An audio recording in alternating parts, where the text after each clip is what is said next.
Nós vamos ministrar uma palavra, né, que o Senhor colocou no meu coração. Eu gostaria que você concentrasse nessa palavra agora.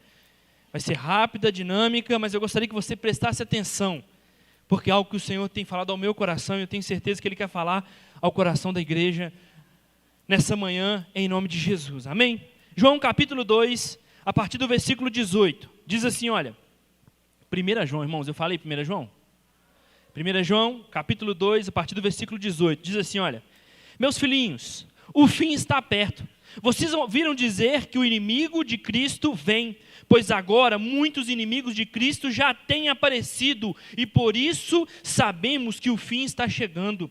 De fato, essas pessoas nos deixaram porque não eram do nosso grupo. Se fossem do nosso grupo, teriam ficado conosco, mas elas nos deixaram para que ficassem bem claro que de nenhuma delas pertencia mesmo ao nosso grupo. Porém, sobre vocês, Cristo tem derramado o Espírito Santo, e por isso todos vocês conhecem a verdade. Portanto,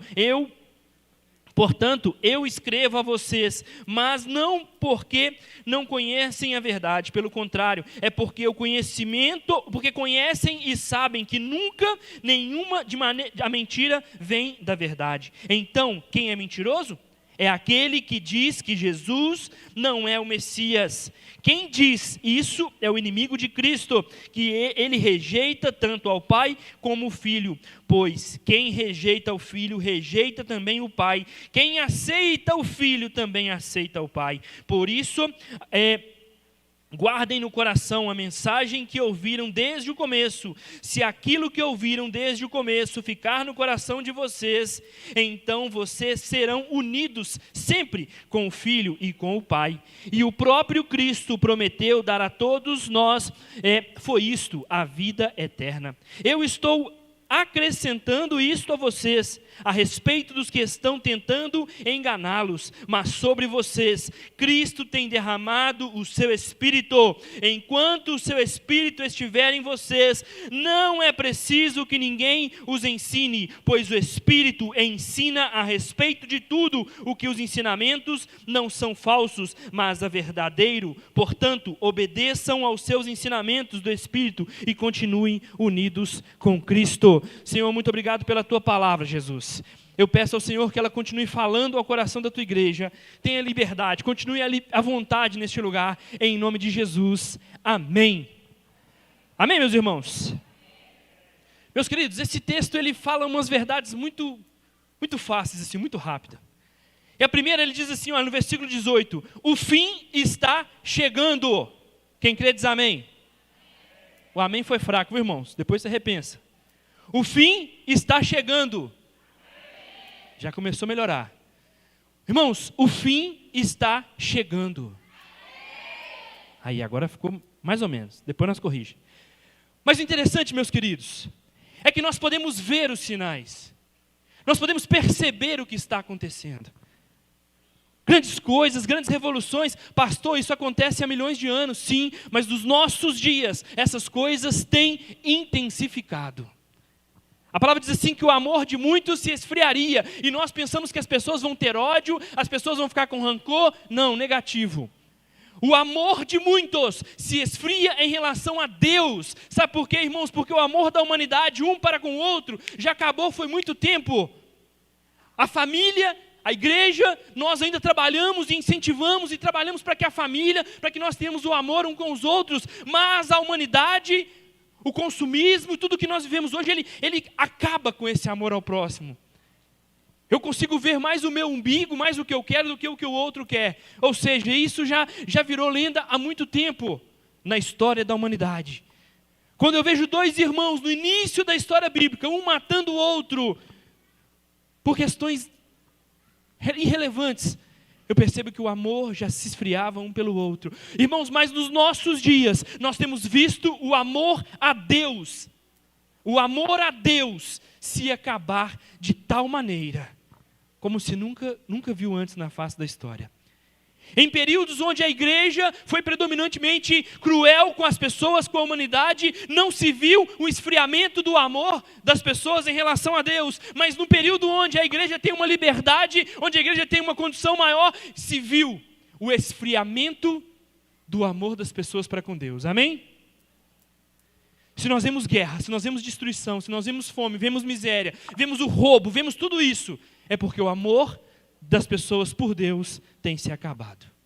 E isso nos mostra que o fim está perto, que o desastre, que o fim de todas as coisas está se aproximando. E alguém pode pensar assim: pastor, mas o senhor está falando que o fim está aproximando? Alguém diz isso há muitos e muitos anos, e eu vou continuar dizendo por muitos e muitos anos que o fim está perto, porque a palavra nos fala sobre isso, irmãos, até que ele venha, até que ele chegue. E o mais forte, irmãos, é porque ele diz que o inimigo já está no nosso meio. E ele não fala, irmãos, aqui do inimigo conhecido como Satanás, diabo, o que você quiser dar para ele, o inimigo anjo caído, aquele que despencou do céu porque quis ser igual a Deus, o que pecou contra o Senhor e que já teve o seu julgamento. A Bíblia não está dizendo a respeito dele, porque esse já está aqui há muito tempo, já está aqui desde o início das coisas, desde a sua queda. Mas ele está falando aqui, irmãos, sobre pessoas que entram na igreja, que participam na igreja, que até vivem na igreja, mas são inimigos de Cristo.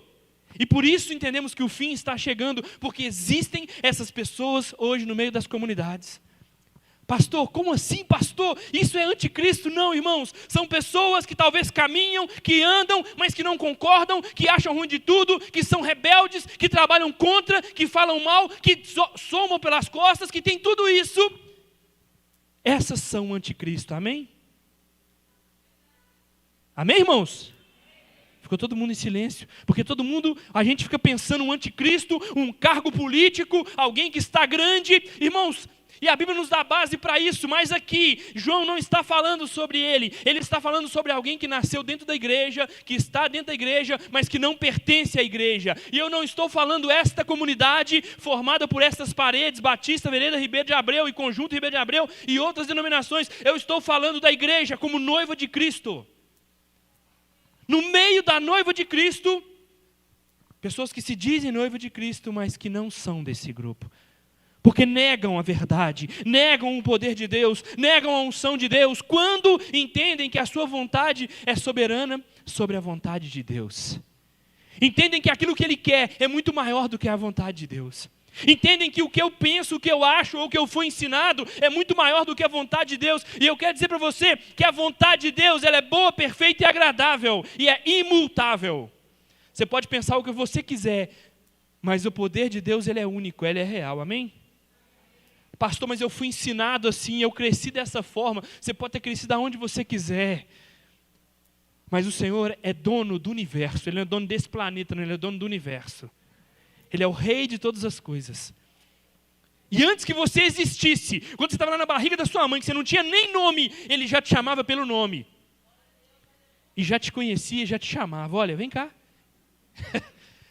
Mas o meu pai nem me sabia meu nome, mas o Senhor já conhece. Não foi seu pai, sua mãe que te deu a vida, não. Foi o próprio Deus, amém? Amém, irmãos? Pastor, mas o meu pai e a minha mãe que me deu a vida, não deu vida, não. São instrumentos só para trazer essa vida ao mundo. Você é fruto do poder de Deus, amém? Foi o Senhor que soprou em você. O inimigo está no meio da igreja, mas ele não é desse grupo. Irmãos, quantas rebeldias no meio da igreja, quantas coisas que nós pensamos assim: por que, Senhor? Por quê? O pastor diz A, o irmão fala B. Irmãos, às vezes o pastor fala A, e talvez ele não está nem embasado, talvez ele falou A porque ele percebe que aquilo é o melhor para você, numa função cotidiana, numa condição normal de vida. E aí a pessoa, não gostei, eu vou fazer do jeito que eu quero, eu vou caminhar do jeito que eu penso, eu vou ser o que eu quiser.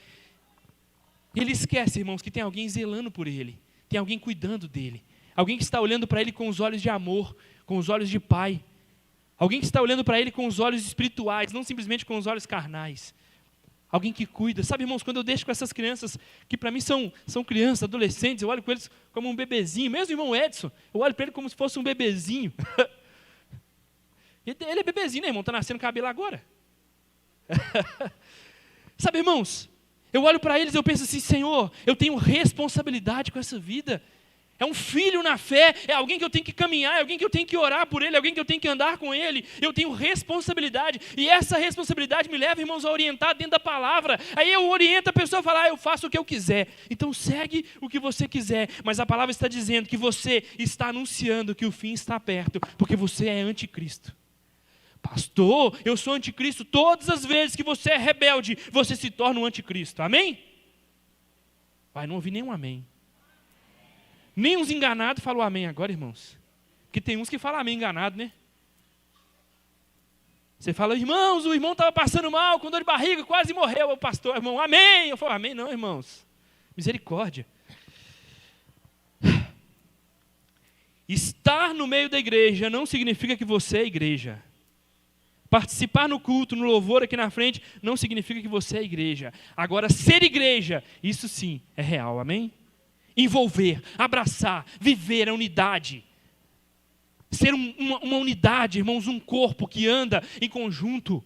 Sabe por que eu falei que o pastor Mauro queria ir lá para o conjunto, irmãos? Porque toda vez que eu preciso dele, eu falo, pastor Mauro, ele está lá. E não é para pregar, não, somente não, irmãos. É para trabalhar na obra, está junto, sabe que é um corpo articulado que caminha, que anda, que se envolve, que participa, que está junto. Isso é, irmão, ser igreja do Senhor. Tenho certeza, irmãos, que às vezes ele não está nem com vontade, mas ele sabe que ele é igreja. E ele precisa de estar junto, ele precisa de caminhar. Quantas vezes, irmãos, eu já participei de algumas coisas, mesmo não querendo, mas porque eu sabia que aquilo era o melhor para a igreja, aquilo era o melhor para mim. Mas eu preciso ser igreja, porque senão eu sou anticristo. Irmãos, e se você tem hoje pensado sobre isso, e isso tem falado no seu coração, olha, pastor, eu estou vivendo alguma coisa nesse tipo. Eu estou vivendo uma rebeldia, eu estou vivendo alguma coisa que eu estou afastado do Senhor, eu estou distante da presença de Deus, eu não consigo caminhar na igreja, eu não consigo firmar, eu tenho falado mal, eu tenho julgado, eu tenho feito rebeldia, eu não tenho conseguido, pastor, eu ainda não compreendi o Evangelho, eu ainda não decidi por Jesus, eu estou numa outra condição, mas ainda não decidi por Jesus. Hoje é o dia de você pensar sobre essas coisas. Não que eu vou te convencer, porque quem convence é o Espírito Santo, mas eu quero nessa noite chamar a sua atenção para isso. Te envolver dentro dessa palavra, para que você não seja um anticristo, pelo contrário, você seja o próprio Cristo, porque a palavra diz que nós somos os cristãos, somos chamados de cristãos, pequenos cristos, representações de Deus sobre essa terra, e essa é a sua responsabilidade, é a minha responsabilidade, ser tudo isso em nome de Jesus, amém, meus irmãos? Pensem sobre essas questões, como eu tenho pensado. Não ser anticristo, não ser contra a vontade de Deus, não ser contra o poder de Deus, não ser contra a unção, não carregar uma rebeldia, não carregar um laço de maldade, não sair falando mal, não sair julgando os irmãos, não criticar a igreja, mas orar pela igreja, orar pela liderança, caminhar como igreja em unidade, em uma só condição. Amém, irmãos? E continuando o texto diz assim, olha... Sabe por que vocês vão conseguir vencer? Sabe por que a igreja vai prevalecer? O tema, irmãos, do nosso aniversário é: e as portas do inferno não prevalecerão contra a igreja. Aí alguém pode pensar assim, porque é uma igreja que tem muitos anos, 28 anos de existência, porque é uma igreja que tem pastores, uma igreja que tem história. É por isso, irmãos, que ela fica de pé. Ela fica de pé porque ela tem uma liderança forte, ela fica de pé porque ela tem uma base teológica. É por isso, irmãos? Então por que ela fica de pé? Hã? Uma igreja que ora. O que mais, irmãos? Fala comigo aí. Está firmada na rocha. O que mais? Cristo é a base. O que mais, irmãos? Hã? Verdadeiros. O que mais? A palavra diz assim, irmãos, olha, no versículo 20. Olha aí comigo aí, olha. Porém, sobre vocês, Cristo tem derramado o Espírito Santo. Porém, sobre a igreja do Senhor, Cristo tem derramado o Espírito Santo, e as portas do inferno não prevalecerão contra esta igreja, porque ela está firmada na rocha, ela não está alicerçada no mundo, ela está alicerçada no Senhor. Sabe, meus irmãos, é tempo de buscarmos o Espírito Santo, porque é uma promessa para mim e para você, e a palavra diz que sobre estes serão derramado o Espírito Santo de Deus. Um dia alguém falou assim comigo: pastor, eu estou querendo fazer uma tatuagem. Eu falei: é mesmo? É. Já perguntou seu pai e sua mãe se você deve? Eles não querem não. Eu falei: pronto, então não tem nem que conversar mais com você. Eu não tenho nem que falar mais nada com você. Sabe por quê, irmãos? Tem coisas que eu não preciso falar. Quem diz é o Espírito Santo, porque é Ele quem convence da justiça, do juízo e do bem e do mal e de tudo mais que você pensar. O Espírito Santo de Deus precisa ser derramado sobre as nossas vidas todos os dias, para que possamos ser uma igreja que serve a Cristo e não uma igreja que é anticristo. E quando eu falo igreja, eu não falo numa totalidade, eu falo na unidade, eu falo para o indivíduo, eu falo para mim, para você, jovem, criança, adolescente, idoso, que serve ao Senhor, que caminha com o Senhor, seja cheio com o Espírito Santo de Deus. Busque todos os dias o Espírito Santo de Deus. Eu não estou falando simplesmente dos dons, porque os dons são maravilhosos. Os dons, ele traz crescimento para a igreja. Mas ser cheio com o Espírito Santo de Deus, ser direcionado pelo Espírito Santo, é um revestimento na sua vida, onde você vai ser direcionado por Deus. Onde o Espírito Santo de Deus vai te levar, te conduzir, te trazer para a oração, te trazer para a verdade, te levar e te trazer para onde que Ele quer, amém? O Espírito Santo de Deus é o poder da igreja, irmãos. É muito bom quando levanta um profeta e diz para você o que tem que ser dito, mas é muito melhor quando o próprio Espírito Santo fala ao seu coração. Eu amo, irmãos, quando o próprio Espírito Santo fala ao meu coração, porque eu não tenho nem sombra de dúvidas, porque foi o próprio Deus que falou ao meu coração. Não que o profeta não seja a voz de Deus, pelo contrário. Mas é muito bom quando eu escuto a voz de Deus falar ao meu coração. Quando eu escuto Deus ministrar exatamente aquilo que eu tenho que fazer, aquilo que eu tenho que ministrar, aquilo que eu tenho que trazer para a igreja, aquilo que eu tenho que trazer para a minha vida. É muito bom quando o Espírito Santo de Deus sopra sobre a sua vida assim: olha, você está errado. Oh, irmãos, é gostoso, sabe por quê? Porque tem alguém cuidando de você, tem alguém zelando por você, que é muito maior do que você, e Ele te ama de igual maneira, e por isso que Ele quer que você seja cheio com o Espírito Santo de Deus, para que você conheça a verdade. Conheça a verdade. Sabe, irmãos, um dia de batismo foi fantástico, é muito bom. Duas coisas que eu gosto de fazer: apresentação de criança e batismo. Porque as duas para mim têm quase que o mesmo peso, sabe por quê? Porque quando eu apresento uma igreja, uma criança, significa que os pais estão dizendo assim: ó, nós dedicamos ela ao Senhor, nós queremos entregá-la ao Senhor, nós queremos fazer tudo isso para que ela cresça em sabedoria e em conhecimento do Senhor.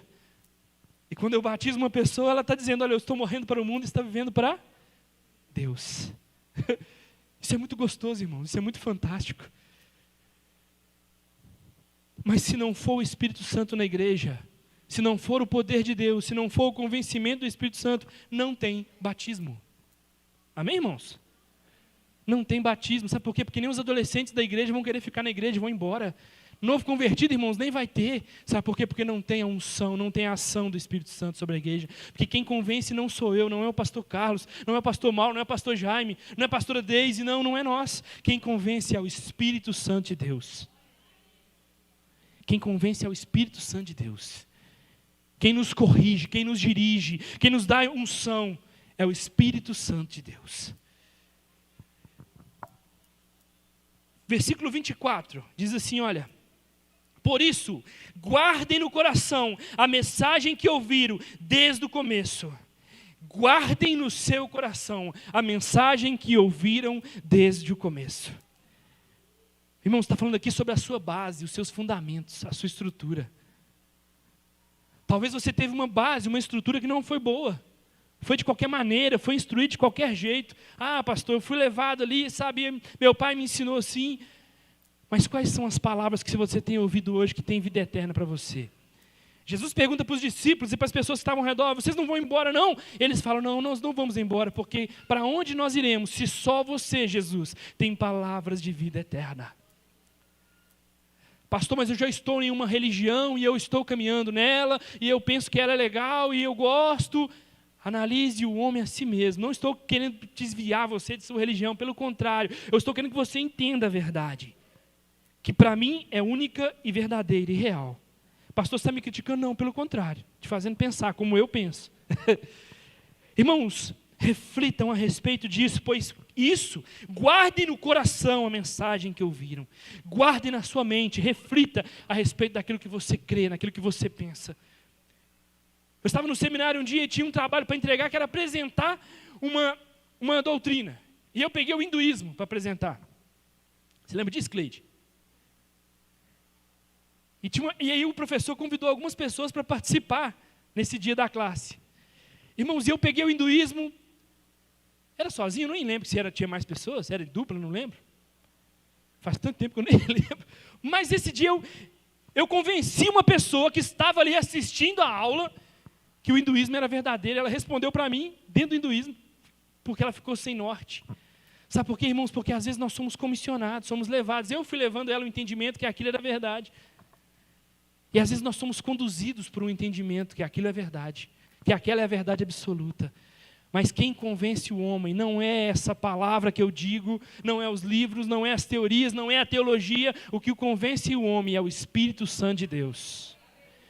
Irmãos, porque a palavra diz assim que a palavra de Deus, ela é capaz de discernir juntas e medulas, alma e espírito.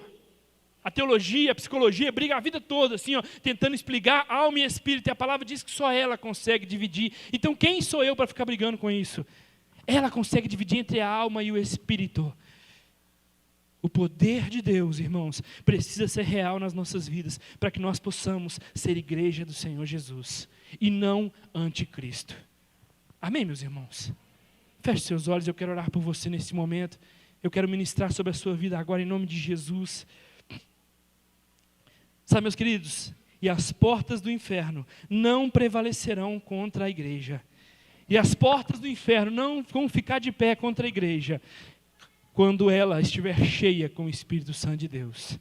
Quando ela estiver sendo guiada pelo Espírito Santo de Deus, quando ela for completa com o poder de Deus, inundada pela presença de Deus, então nós precisamos de buscar a presença de Deus, buscar a unção de Deus, buscar o mover de Deus, buscar a reflexão, o pensamento a respeito de Deus. É na nossa oração, é no nosso louvor, é na nossa devocional, aonde nós estivermos, buscarmos a presença de Deus, para que seja derramado sobre nós o Espírito Santo de Deus. Pastor, eu nunca ouvi falar de Espírito Santo de Deus, então fala hoje, Espírito Santo de Deus, não sei quem é você, não te conheço, prazer, meu nome é fulano, mas eu quero te conhecer, e Ele vai se revelar de uma forma tão gostosa para você, Ele vai se revelar para você em nome de Jesus. Espírito Santo de Deus, Ele é Deus manifesto para nós em nome de Jesus. Senhor, nós te agradecemos por este culto, meu Pai, eu louvo o Senhor por esta palavra, meu Pai. Deus, eu louvo o Senhor por esse batismo, Senhor, que tanto alegra o nosso coração como igreja, Senhor. Tanto Ribeiro quanto Conjunto, Senhor, tanto alegra o nosso coração. Papai, mas eu clamo ao Senhor agora, Deus, por essa palavra que foi ministrada, essa palavra que o Senhor trouxe ao meu coração. Deus, nós precisamos, Deus, crescer em graça e em conhecimento, e no Seu Espírito Santo, sermos cheios, sermos repletos, sermos, oh Deus, úteis na Sua presença, crescer, meu Pai, diante do Senhor. Deus, e nós precisamos do Senhor. Oh Deus, para que as portas do inferno, elas possam cair, elas possam ser derrubadas, e a igreja possa crescer, a igreja possa refletir a Tua presença, meu Pai, que o mundo possa ver em nós a esperança da glória. Em nome de Jesus, Senhor. Cresça em nós, Espírito Santo de Deus. Espírito Santo de Deus, tem tantas pessoas que estão caminhando dentro da igreja, que andam na igreja, conhecem a igreja, mas que não são igreja, Senhor, que são um corpo morto, Deus, que está caminhando ali, ó Deus, sem expectativa, sem esperança, Senhor. E eu peço ao Senhor neste momento que vá de encontro ao coração dele. Espírito Santo de Deus, sopra com poder, com graça. Ó Deus, que a unção do Senhor, ó Deus, que o mover do Senhor, que o teu toque seja sobre a vida dele agora, em nome de Jesus, que ele compreenda a profundidade, a grandeza, Deus, a necessidade de caminhar com o Senhor, a necessidade de ter uma vida íntegra, real com o Senhor, verdadeira. Ó Deus, não, ó Deus, para que os outros possam ver, não para que os outros possam compreender, mas para que o Senhor continue vendo ele como santo, como o Senhor é santo, meu Pai. Em nome de Jesus, que esse meu irmão, Senhor, que não te conhece, Jesus, ou que te conhece de ouvir falar de uma forma tão distante, Senhor, que ele possa compreender a necessidade de ser seu amigo íntimo, de ser um com o Senhor, papai, de buscar o Senhor, de compreender o Senhor, de ouvir a tua voz. Em nome de Jesus, que a verdade do Evangelho, não de uma bandeira de igreja, mas que a verdade do Evangelho possa brilhar no coração desse meu irmão, na mente dele, Senhor, em nome de Jesus. É o que nós te pedimos, Deus, e cremos no teu poder, para a honra e glória do teu nome, Senhor. Deus, e como ministro, Senhor, como pastor, Deus, eu peço ao Senhor, Deus, que continue derramando sobre nós a tua promessa, que é o Espírito Santo de Deus. Em nome de Jesus, ó Deus, para nos trazer o convencimento e para nos trazer a restauração e para crescermos, ó Deus, em nome de Jesus. Amém.